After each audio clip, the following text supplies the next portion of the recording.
First of all, thank you to Henry Lauterbach and to Don for being my folks to do some show and tell here as we go forward. We're just going to talk a little bit about a couple of things, and understand I got this job at 10 this morning, so we're going to wing it just a little bit, but we're going to make sure you come away with something that you can use. We're going to cover a little bit about what goes on in our show ring over here. It is a little different than some, and we show here routinely. Don does, Chris and I have. We can tell you a little bit about some different things, some quirks of that ring. We're going to talk a little bit about etiquette in the show ring. We're going to talk a little bit about equipment. So we'll start with the equipment as part of your showmanship. Don's Paris right here is wearing her regular halter. When you go into the show ring, if at all possible, a leather show halter, well fitted, is probably your biggest piece of equipment. One of the things that we would recommend is that you get them used to wearing one, because they are a little bit different than a regular halter. So get them fitted ahead of time and get them used to walking with this kind of halter. Don also has a show stick. That if you haven't practiced with your animal, do a bit. That's how you're going to be moving them and keeping them calm. We don't want to see you sawing them underneath. You can use it to just, Henry, how do you do your girl to keep her calm down in the ring? Everybody does it a little bit different, either in front in the brisket area or underneath her, up front, right behind her legs, if she wants to be calm. But what you don't want to be out there doing, the whole idea of this is to, when your animal is standing still, just to kind of keep them soothed. So you don't want to be doing the seesaw motion really fast out there, just like Don's doing, just calm and slow, and they get used to that as you're doing. And then the third thing, and I think Don has one in his pocket, probably Henry does as well, bring a comb. And the reason that you carry one of those in your back pocket is one of the tricks that a judge will use, frankly, is to come along and they're going to touch your animal. Did they mess up her hair? Nope. But he's going to watch to see if you're a good showman, because you're going to whip that comb out of your pocket and just brush that area. So if you have a judge who uses that trick, make sure you show him that you know the trick as well, and that you brush that spot out. They're very good. They don't do it so much in adult shows, but youth shows, that's one way they're looking to see if you're a good showman or not. And with that, a judge, when they brush, when they walk away, they'll look away, but they're looking out the corner of your eye. So don't do it while they're looking at you. Walk away. Just subtly. And they'll notice. It's okay, kid. Okay. So those are the three pieces of equipment. If you don't have them, generally the judge will take that into consideration, that you may not have that piece of equipment. But in this group of folks, truly, at most Dexter shows, if you don't have these things, ask somebody. We all have extras. We all bring extras, and everybody's so terrific about sharing out things that you might not have. So if you don't have these three pieces, try to borrow them if at all possible. I'm going to set this down. When you come into the show ring over here, in any show ring, you're going to turn to your left and go out clockwise. And depending on your judge, he's going to have a ring steward in the ring with you who's going to help you get your animal lined up appropriately. And different judges use different ways of setting up. Most of ours use kind of a modified S, and they have you line up head to tail first and side to side second. But hey, I guess we were talking at lunch, the biggest thing that we can tell you of importance is keep your eye on the judge. Would you agree? You want eye contact with that judge all the time. If he's pointing at you, you better know about it. If he's coming around to look at your cow, If I'm the judge, Don is going to want to make sure I get the very best view of her. If I go back in front and come around this way, he's going to move so that I can see this side of her. So you always want to be aware of where you are in conjunction to that judge, always. What else would you say about that, Henry? Is there? You're going to check, take a quick glance at your cow, Yeah. and look right back at the judge. Yes. Yeah. You can keep an eye on your cow, make it a quick glance, but always back to that judge. I think that's when I watch showmanship classes, especially first-time folks, if you're looking over here and your judge is over there, you have no idea what's going on in the show ring. So you definitely want to make sure you know where that guy is at all times. They're going to, I'll be the judge, if you would just bring them around and line them up toward your audience here. And if they're particularly, I'll let you go next. If they're particularly fussy or they're too close to the animal next to you, I'll let Henry demonstrate. You don't want to bump them into the next guy. You're going to walk them out and back around into place because you want them, to use the right term, set up properly. So if she's fussy, Henry can generally calm her down a little bit, place her feet, or not. It's slick there, yeah. It is slick there. There you go. And get her set back up. But at all times, be aware that that judge is probably going to be walking behind you, and he's going to want to see her set up well. Yep. We'll give him a break. But the other person you keep an eye on is your ring steward, because he's going to be the guy who's going to help direct you where you're going in the ring. A couple of tips, especially with a heifer, you're going to want to set them up with one leg back on the side of where the judge will be so that he can see how she looks in her udder area. So one leg back, the other two set forward, side by side. And if Don can get Paris to stand still here, that's what that show stick is for. Sorry, kid. Yep. Because if you are the judge, you want the leg facing the judge to be the one that's back so he can see what's going on there. The other thing that we want to talk a little bit about is etiquette. When you come in that ring, your animal's either going to want to run ahead of you and get out in front, or she's going to hold back. If you've got one that simply won't move, the ring steward is very often going to come into the ring and give them a pat on the behind to get them going. Sometimes it's going to be the guy behind you because they get frightened. So you may get a hand from either the steward or from the fellow behind you to keep them moving. The other thing is keeping distance between them.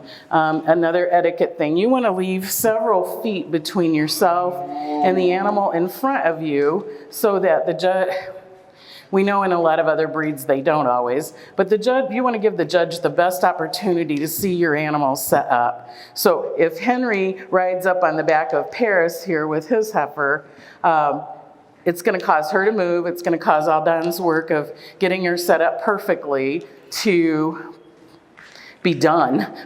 He's going to have to start all over. So from a show ring perspective, keep as much distance between you as you can. The other thing, it benefits you because it means the judge is getting the best view of your heifer or your bull. So if somebody starts out really fast, give them a couple steps to get ahead of you so that when you walk your animal out, you're going to be, the judge has the very best clear view of your animal. What else for etiquette, guys? Same as side by side. Yep. If they're side by side or lined up either way, you want to make sure that you have plenty of space in between. Now, some judges, we were talking about this at lunch too. Some judges, and I can't say how ours will be, will point at will give you the first place point you win. Or you go over there and wait because I'm still picking out the first place one. So if you've watched one of the classes, you'll know very quickly which direction that judge does. But Chris and I tell the funny story, and I guess some of the folks in here were here, but our very first show back when, I won the class with my very first show animal, and I thought I was dead last because he pointed first, and I was like, I knew I was really bad. And in fact, everybody out there was smiling and clapping and waving, and I couldn't figure out why. It was because I won and I didn't even know it. So you just kind of have to, again, watch that judge to know where you're supposed to be. So if he points to you and he wants you in that corner, you go in that corner. And like I say, you'll know pretty quickly how he does his animals. Let's see, what else? Oh, we're going to talk about entering this ring. Yes, in this particular ring, and I know we're going to roll through this pretty quickly because I really wasn't very prepared, but you're getting a pretty good way seeing the setup. You're going to go in that show ring counterclockwise. The ring steward is going to let you know what the prescribed procession is when you go in. He'll keep you organized. But as you go around that ring, when you get that doorway, light comes in and it creates some shadows. And all of us who've shown out here, I see Jennifer, you're nodding your head. All of us who've shown here have had leaping cows because it just scares the heck out of them the first couple times. They're walking in shadow in that show ring, and then the sun hits their face and they're like, oh boy, and off they go. So be prepared to hang on fairly tightly there because that's just what they're going to do. Some it doesn't bother, and a lot of them it does bother. So we've seen it both ways, but be aware that shadow to light in that particular arena is something you might, if you have time, even go over and walk them around in the ring if you're showing. Right now, the venue's open over there, so you can kind of go practice if you want. What else am I forgetting? I got, let me, questions out there. So, sir?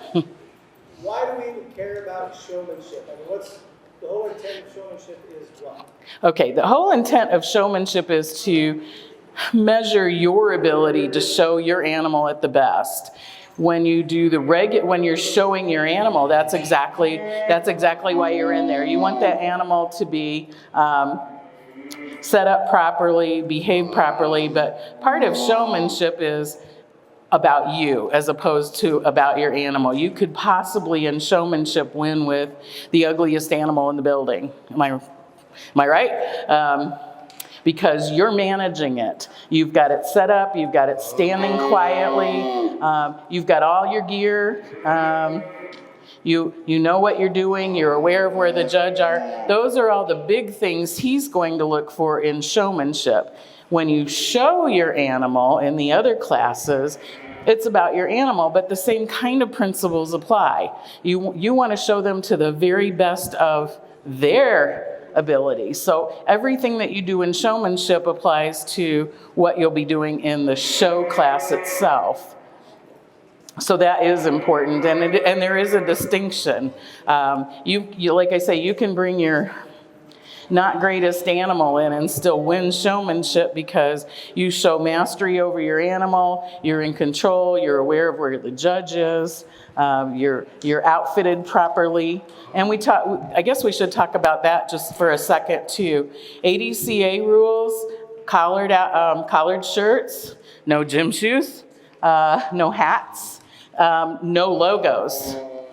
So you won't come in with anything on your chest that has Little Hoof or Moosters or White Rock on it. Everything, and that includes 4-H and FFA. So plain gear when you come in, and hard-toed shoes, preferably leather. It'll save your feet, and it actually, we do have rules about that. We don't want to see low hug, I don't even know what they call them now, but jeans that hang down past your butt crack. I'm sure there's a name for that. We don't want to see you walking on the heels of your jeans if we can help it. The judge takes all those things into consideration in addition to your animal's look and behavior. That's all, especially in showmanship, going to come in. Not to mention we have rules. So that will make a difference there. Henry, what else would you add? Okay, all right. I got two veterans up here, so we're just kind of going to use them. More questions? Does it count against you if your animal comes back and you kind of have to drag it along, or if you rush forward, or if you constantly have to circle them and line up? I would like to say it doesn't, but it does. In the judge's mind, he can tell if you've worked that animal or not. And that's going to affect his decision whether he would admit it or not. So if you have a constant ornery animal who's not standing, who's pulling away, and we all have had them, believe me, every one of us has had one of those that we've had to just take out of the ring. Even if they stay in the ring, in the back of his mind, he's especially in a showmanship class, he's going to be like, you didn't do your work. So whether they will admit it or not, it will count. It will. One thing I'd add, if I get frustrated, They do. it's going to run right down this halter. Yeah. Right into it. So just kind of don't let them feel your frustration till afterwards and realize that you leave later. Yeah, that's a good one. Who else? Yep. Lacey? Particularly the youth, should they know stuff about their animal in the showmanship class? Yes, if we have a youth show judge who's worth her weight in gold or his weight in gold, they are going to ask you, when was this calf born? Yeah, she was born on March 8th. Paris was. This is what we feed her. Yeah. The more you know about your animal, the more the judge knows that that's your animal and that you've worked with it and that you've taken the time to learn all those things. And in fact, even adult, he may simply, he may say, how many calves has this cow had? If you're in a milk class, do you know how many gallons does she give a day? Do you know once or twice a day? There are a myriad of things that you can know about your animal and have those tucked away. That was a good question because especially for the youth, you may well get those questions. Okay? Can you explain how to set the hind legs? Yes. Okay, Donna's going to pull her up. Who wants to be my guinea pig? Come on, Henry. Get up here. Show how to set her up. I'm the judge. And you're taking her sideways. We're the judge. If she'll stand still. We just drafted him, guys. I appreciate him more than he knows. Okay, so see, first of all, he's holding her up close. That's another thing we didn't mention. When you're in the show ring, make sure you've got a hold of that halter up close to her head. It gives you more control of that animal. You don't want to be real loose on her because it gives her more wiggle room. It gives her more ability to pull away from you. So you always want to have a hold of them. You can see Don's doing the same thing. So if I'm the judge, Henry's going to want to set her front feet even. And he's using a foot there to help her measure where it should go forward. There you go, getting there. And then the back leg that's facing the judge will be back just a little bit farther.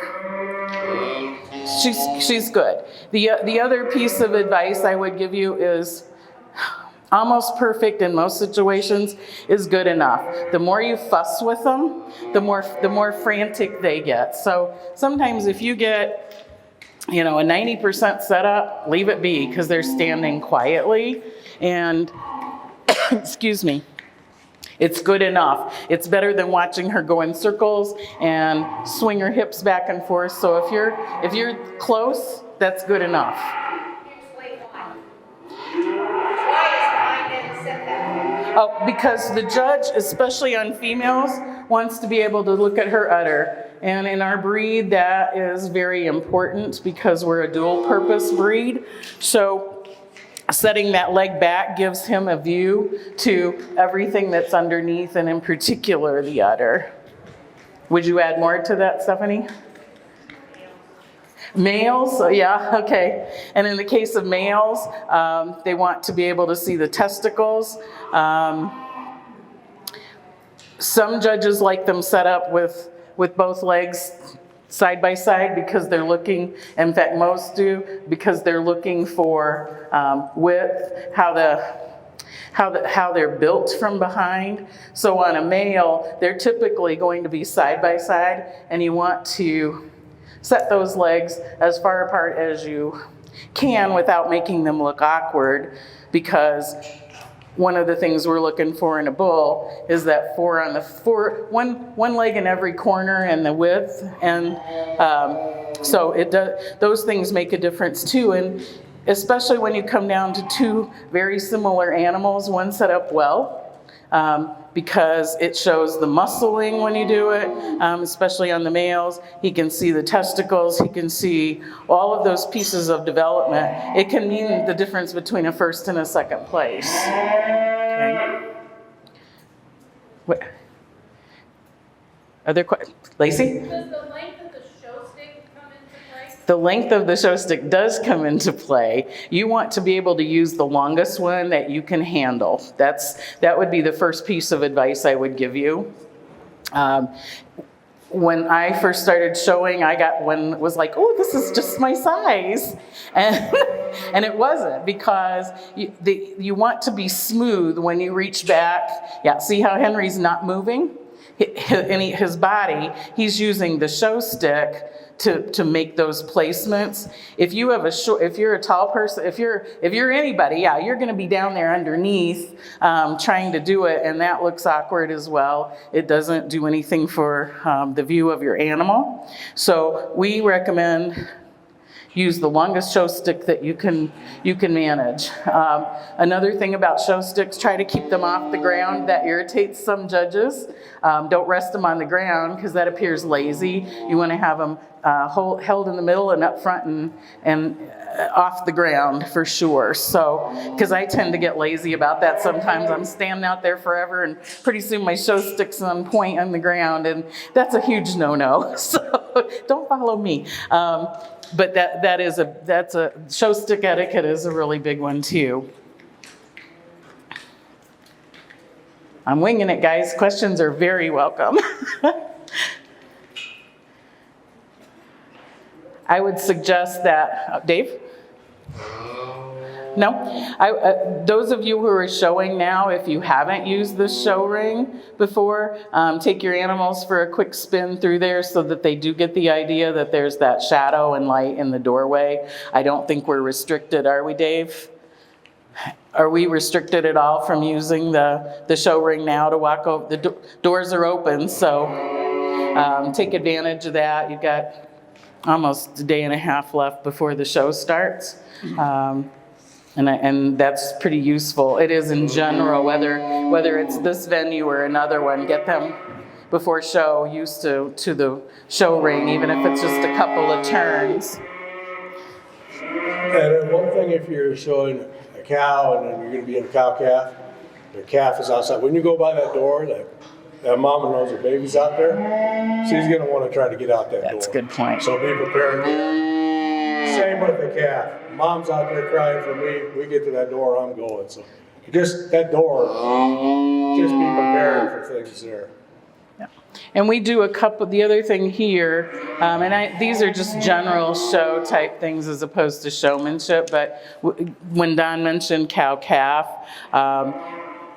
one of your showmen will be leading the cow in, and the other will be bringing the calf up to one side and behind the mother so that he can get that same view.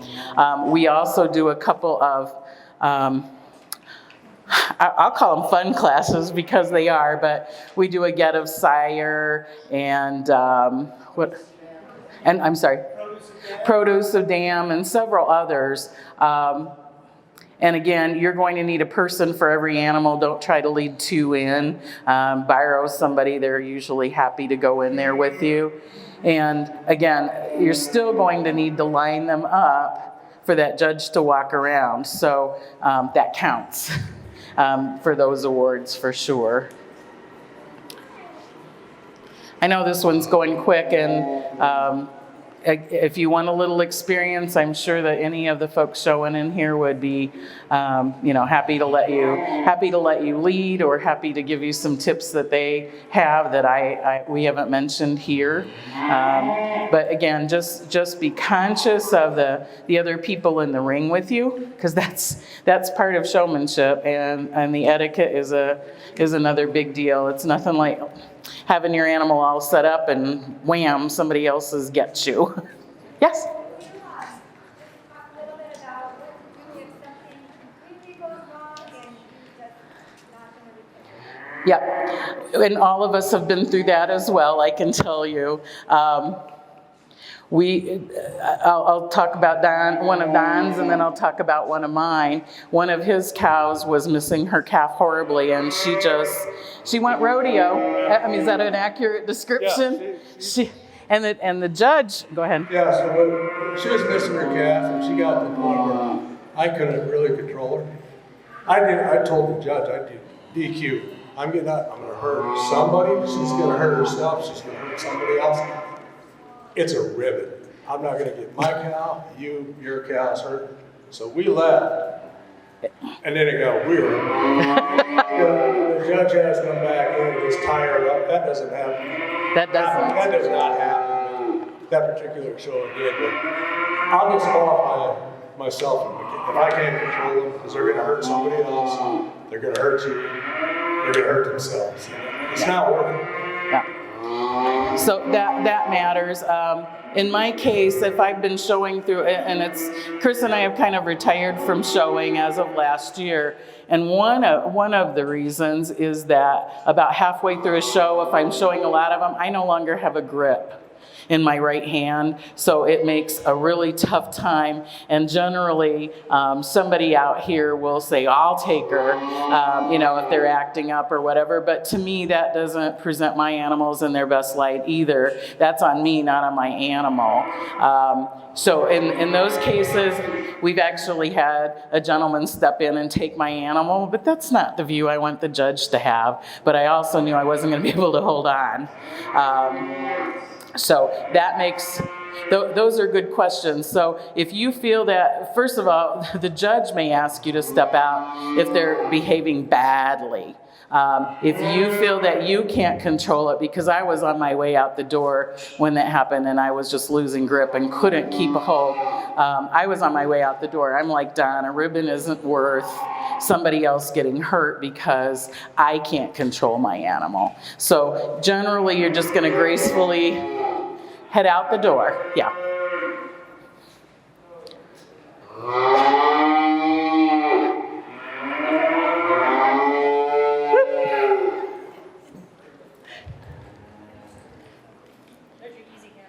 Yeah, those are nice. Yeah. And then the length of the rope. Yeah, that is a good point. Lacey, thank you. You can stay up here if you like. Length of rope matters because you don't want to be walking through and stepping on it. That's very dangerous. Generally, we collect them up in our hand. These are nice. This gives you a little more, actually cut it off so that they don't forget and step on it. Yeah, they're super long, and that's dangerous for everybody. And I've not used that. So I don't know what it's called. I don't. So this one is just, these chains hurt kids' hands. Hurt my hand. They hurt adult hands. So this is just it's a Sullivan's, I don't know what it's called. Sure Hand by Weaver. Okay. But it's just a grip, something else. It's not, the chain's not gonna hurt your hand. We also like to wrap Those them. are nice. You can buy some halters that are already shrink wrapped. You can be cheap like me, this is Benedict. Yeah.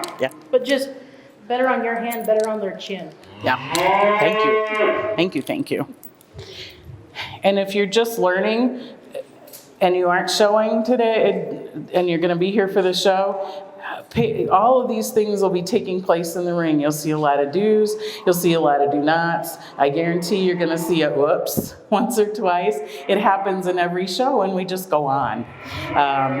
And we want to be respectful of the judge. In some shows, you go up after this, as you go out, shake the judge's hand. In other shows, he's on to the next animal to indicate what he does. And again, you'll just kind of get a feel for the judge and do what's right. Anybody else? This probably went a little quicker than we'd hoped, but we did it. It's gone by faster than you thought. It has it, okay. Gentlemen, So, thank you. Let's give Vicki another round of applause. These guys.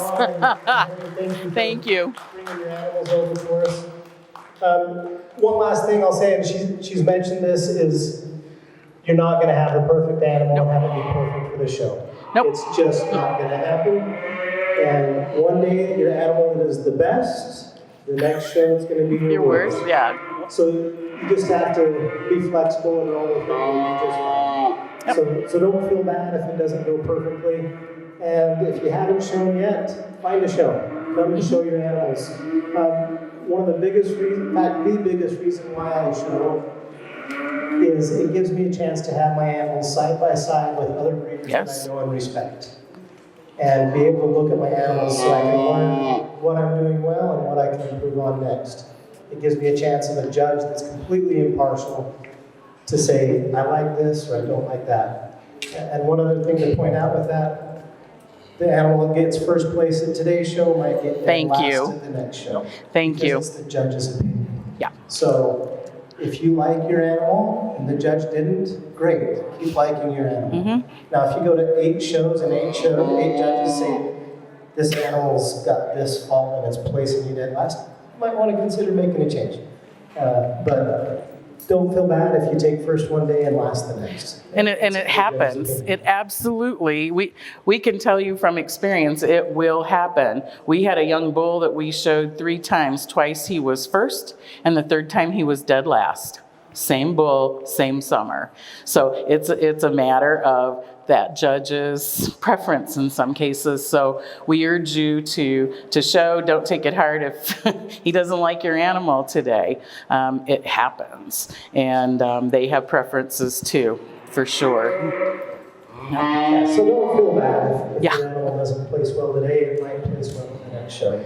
So. And the judge will comment. That's yes. At the end, as you're leaving, walking out the arena, the judge will give you feedback on your animal. So it's kind of hard to listen as you're walking out. So do a nice little slow walk if you can until they're done talking about your animal, so you can get that feedback from them. It's a very nice purpose of showing is to get that feedback. And see what else. Any other questions before we wrap this up? Okay. Wonderful. Thank you. Going next door. Thank you. Appreciate that.